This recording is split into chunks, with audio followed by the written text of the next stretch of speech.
الشتا بدأت تدخل علينا والجو بدأ يسقع. ها بدأتوا تعملوا شوربة العدس ولا لسه؟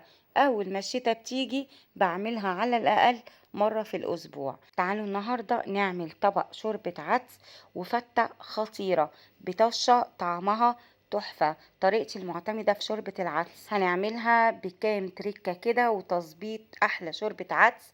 حرفيا هتنقل شوربة العدس في حتة تانية خالص.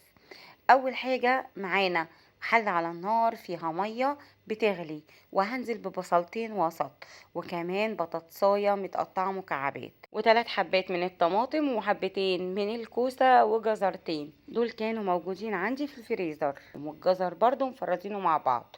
شايفين لونهم اول ما نزل في المية كأنهم لسه فريش. وخمس فصوص من الثوم. كمية العدس اللي انا هستخدمها النهاردة ربع كيلو من العدس.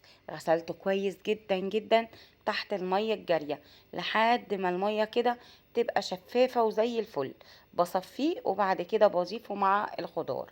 انا هنا بوريكم الكوسة اللي احنا مفرزينها مع بعض، والجزر كمان. تلاقوا الوصفتين موجودين على القناة، تفريز الكوسة وتفريز الجزر بأسهل طريقة. وزي ما انتوا شايفين هتطلعوهم من الفريزر كأنكم لسه جايبينهم فريش. هبدأ أتبلها بملح وكمون ورشة صغيرة من الفلفل الأسود، ومرقة فورية مرقة دجاج أو مكعب مرقة دجاج، ودي طبعا خطوة اختيارية. هدي تقليبة حلوة كده، وهبدأ أول ما يغلي معانا العدس بالخضار أوطي عليه وأغطي، وأخلي غطا الحلة بتاعنا موارب عشان العدس بيفور جامد جدا وهيبهدل معانا الدنيا. فاحنا كمان عايزينه يستوي على نار هادية علشان الخضار يستوي براحته.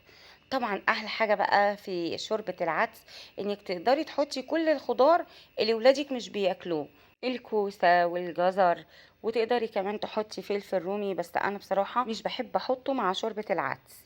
فشوربة العدس قيمة غذائية عالية جدا وحلوة جدا، احلى من اللحوم والفراخ. كمان بقى عايزة اقولك انك لو عندك شوية مرقة شايلاهم في الفريزر اعملي بيهم شوربة العدس.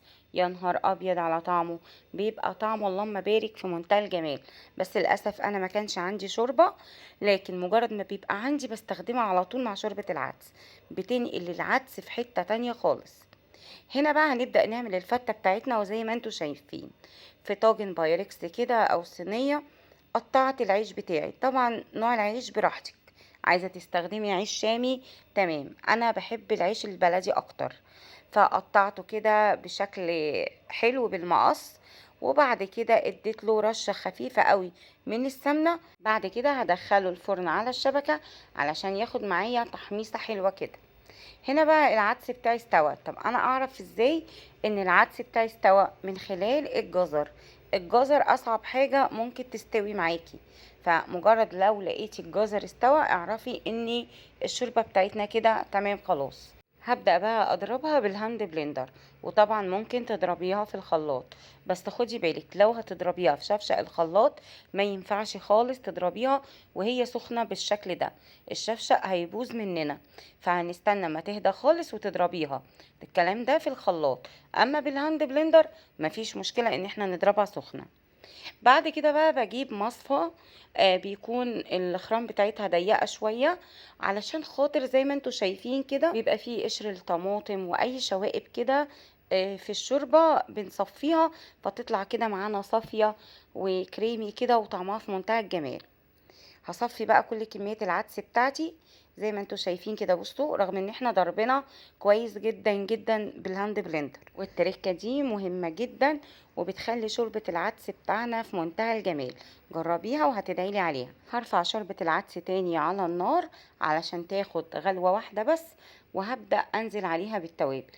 رشة صغيرة من الملح، ورشة صغيرة من الكمون، ومن الكزبرة الناشفة، ومن الفلفل الاسود، والشطة والبابريكا.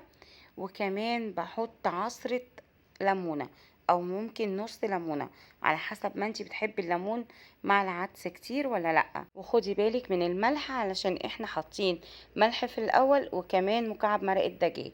الشطة طبعا اختياري، لو انتي عايزاه مشطشط كده حطي شطة زي ما انتي عايزة، مش عايزاه فبلاش. بعد كده بقى هقلب التوابل كويس قوي قوي، وزي ما قلت لكم هو هياخد غلوة واحدة بس على النار. شايفين الجمال؟ شايفين القوام عامل ازاي؟ وكمان اللون في منتهى الجمال. طبعا لما الشوربة بتاعتك تتقل عادي مفيش مشكلة، زوديها مية زوديها مرقة، مفيش اي مشكلة خالص. معروف ان شوربة العدس لما بتتساب بتتقل.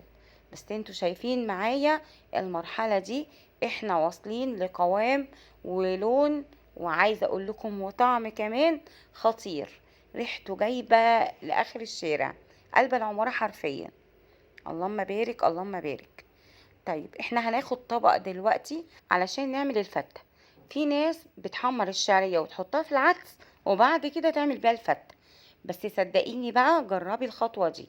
خدي حبة عدس بعد ما تتبليهم كده وتبهريهم من غير شعرية، واعملي بيهم احلى فتة واطعم فتة، احلى بكتير ما نعمل الفتة بالعدس بالشعرية. هسيب العيش يشرب من شوربة العدس بتاعتنا، لان احنا بنحب الفتة يكون العيش فيها طري.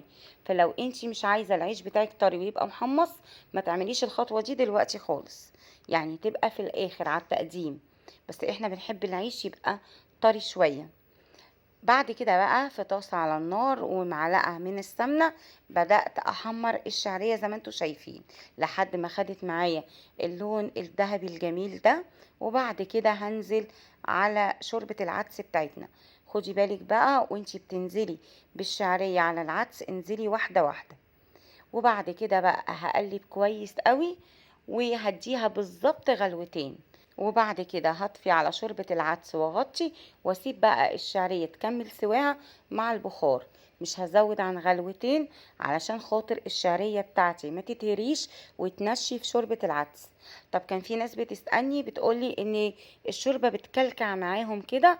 مطلوب بس ان انتي تقليب مستمر خلال الدقيقتين اللي انتي سايبة فيهم الشعرية مع العدس. بالطريقة دي ولا هتمسك في قعر الحلة ولا هتكلكع ولا اي حاجة. تعالوا بقى نعمل احلى طشة لاحلى فتة عدس. معايا معلقة من السمنة، وبعد كده نزلت بتوم فريش، وبعد كده بطماطمتين متقطعين مكعبات صغيرة، ومعلقة صغيرة من السكر، ومعلقتين كبار من الخل.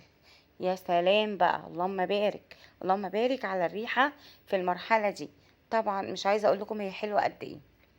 وهنزل بقى برشة ملح، ورشة صغيرة من الكزبرة، ورشة صغيرة من الشطة، ورشة صغيرة من الكمون. وطبعا الشطة اختياري، لو عايزاها مشطشطة هنحط شطة على طول. ويا سلام بقى لو حباها مشطشطة اكتر، انزلي بحباية كده من الفلفل الحار متقطعة مع الطماطم. يا نهار ابيض بتبقى خطيرة. بس طبعا عشان خاطر الولاد فاحنا مش هنقدر نعمل الخطوة دي. بعد كده سبت بقى الطماطم تتبل معايا كده 5 دقايق على نار هادية، وهنبدأ بقى نرصها كده ونحطها على وش الفتة. طبعا مش عايزة اقول لكم بجد شوربة العدس من الاكلات اللي بتشبع وتبقي مستمتعة كده وانتي بتاكليها. احلى من اي لحمة، احلى من اي فراخ، كمان فيها قيمة غذائية عالية جدا جدا جدا. شايفين بقى الجمال والفتة بتاعتنا حلوة ازاي. تقدروا كمان تعملوا الطشة بتاعت فتة العدس من غير طماطم خالص. بنشوح الثوم وبننزل عليه بمعلقتين الخل وبس كده. يعني نوعوا شوية بطشة بطماطم، مرة نعمله بالطشة بتاعتنا تبقى بيضة من غير طماطم. هو في كل الأحوال طعمه تحفة. زي بقى ما انتوا شايفين كده شوربة العدس بتاعتنا بالشعرية، اللهم بارك، قوام وطعم وريحة في منتهى الجمال. وكمان بقى فتة العدس بتاعتنا بالصلصة الحمراء خطيرة خطيرة بجد. جربوها على طريقتي هتعجبكم جدا. ما تنسوش تعملوا لايك وشير للوصفة القمر دي، ونصلي على النبي عليه الصلاة والسلام في الكومنتات، وايه تركاتكم المميزة في عمل العدس. وبتتابعوني من اي بلد يسعدني جدا تعليقاتكم. واستنوني بقى هنعمل مع بعض ان شاء الله وصفات حلوة كتير. اسيبكم في حفظ الله ورعايته. مع السلامة.